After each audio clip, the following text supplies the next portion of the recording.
what are the drawbacks to assigning a lease? We had, in fact, I mean, virtually every property bar two were leasehold shops, which we'd quite a few had originally paid premiums for, and they were fully insured properties where and fully repairing.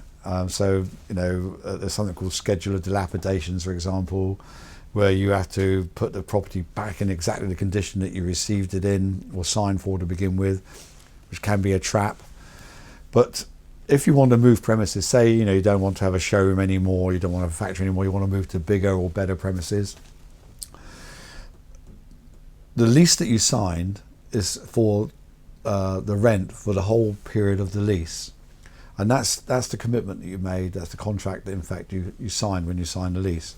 So if you are going to assign the lease to a new tenant on behalf of the landlord, he or she can't refuse an assignment of the lease to somebody else, but they can have a judgment about whether the new tenant is capable of paying the rent or not. One way or another, if the tenant you find for them can't pay the rent, then they'll come back to you for the rent. In effect, the lease will ping back to you.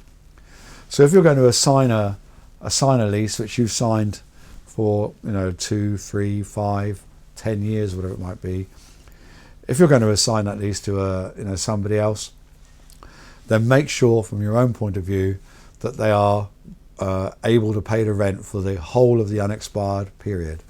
Because if you don't do that, you could end up getting the lease back again and all the unpaid rent in the meantime. It could darken your door in a very nasty way indeed.